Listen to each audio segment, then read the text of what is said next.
Une voix qui porte, des idées concrètes, des propos qui résonnent. Benoît Dutrisac, déstabilisant, juste comme on aime. Annabelle Blais est avec nous, journaliste au bureau d'enquête de Québécois. Madame Blais, bonjour. Salut, Benoît. Merci d'être avec nous, Annabelle. Bruno Marchand a de mauvaise fréquentation, hein, de toute évidence. Il s'est trop collé à Valérie Plante. Là. Il y a quelque chose qui ne va pas. Ouais, ben en même temps, écoute, moi je vais faire appel à la fille de Québec en moi, ou plutôt, écoute, la fille de Montréal qui a habité 3 ans à Québec. OK. Puis n'importe qui, OK, qui arrive à Québec, qui a pas grandi là, puis qui commence à marcher dans les rues, moi ça m'avait marqué.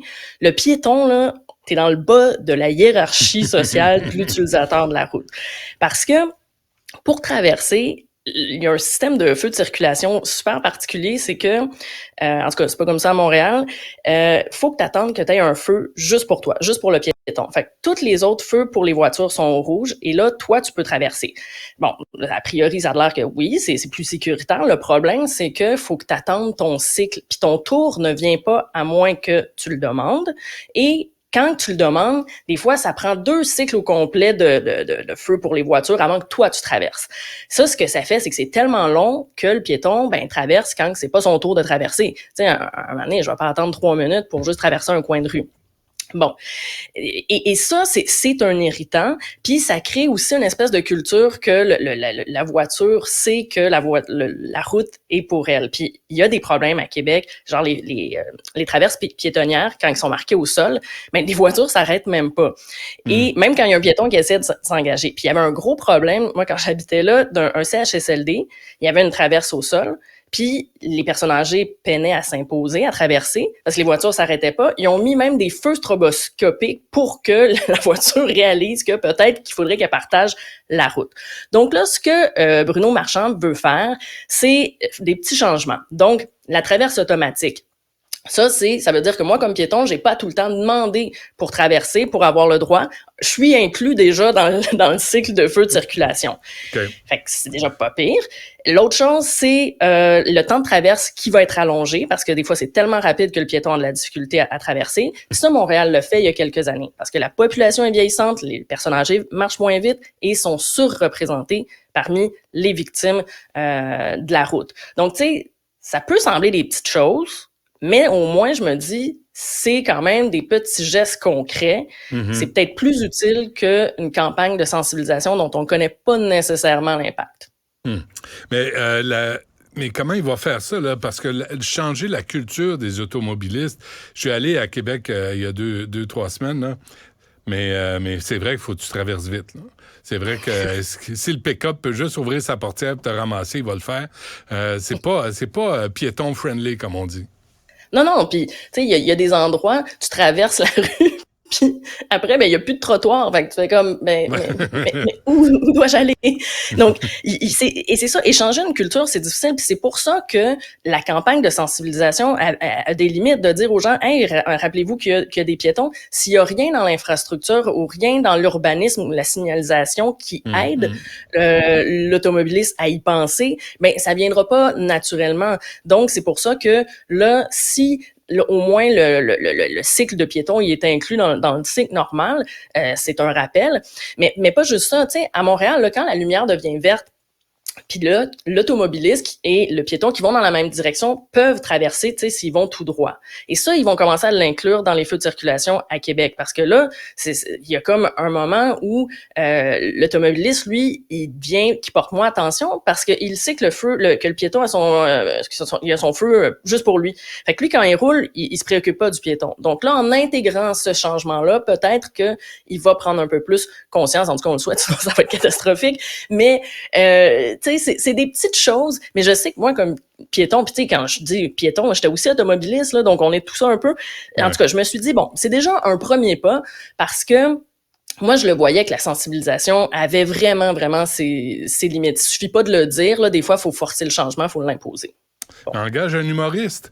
Annabelle, si tu veux qu'un message social passe, engage un humoriste ou engage-en un pour te vendre des pick-up ou des gros camions. Ils sont bons pour tout faire, les humoristes, et la SAC vient de le prouver encore une fois. Mais oui, écoute, c'est parce que ça fait la rentrée, là, en septembre, on parle beaucoup de sécurité routière parce que ça faisait des mois qu'on attendait le plan de la sécurité routière de la ministre Geneviève Guilbeault, parce que le contexte est particulier. Cette année, en 2021 et 2022, le nombre de piétons tués a augmenté d'à peu près 20%. Il y en a eu 79 tués.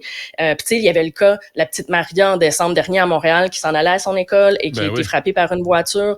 Donc, il y a un contexte. Cette année, on en parle beaucoup. Puis de façon générale, pas juste pour les piétons, là, mais le bilan de la sécurité routière est catastrophique. C'est le pire en 10 ans. Donc, on attendait cette campagne-là.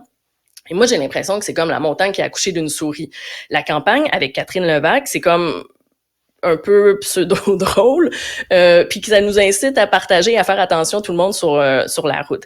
Puis là, je me suis demandé, est-ce que l'humour, c'est pas un peu infantilisant? Est-ce que ça marche? J'ai essayé de trouver des études sur est-ce que les campagnes choc de la SAQ, ça a plus d'impact que les campagnes d'humour? On a fait le même exercice, là. Je sais pas si on s'est parlé, mais moi, j'ai parlé de ça avec Mario Dumont puis Alexandre Dubé ce matin sur la pertinence d'avoir chaton puis des petites blagues quand c'est le temps. Mais on parle de gens qui meurent ou qui sont blessés. Mais c'est pour ça, le contexte. Ouais. Moi, je m'attendais à quelque chose qui soit à la hauteur de la gravité de la situation. Donc, je m'attendais, tu sais, je comprends que des fois, il y a des campagnes où peut-être que c'est l'humour qui parle plus, mais moi, dans le contexte-ci, je m'attendais à une campagne choc. J'ai lu que au Québec, on est très réceptif aux campagnes d'humour. On aime nos humoristes. C'est sûr que Pepsi, la présence d'un humoriste... Mais si tu veux vendre du Pepsi, vas-y. Mais quand tu parles de gens qui meurent sur la rue parce qu'ils se promènent au mauvais endroit, au mauvais moment, quand tu vois des douchebags en BMW verte qui blessent sérieusement des gens qui marchent sur le trottoir, là, il faut arrêter de faire des chatons puis des petites blaguettes, là. Faut parler sérieusement. C'est ça.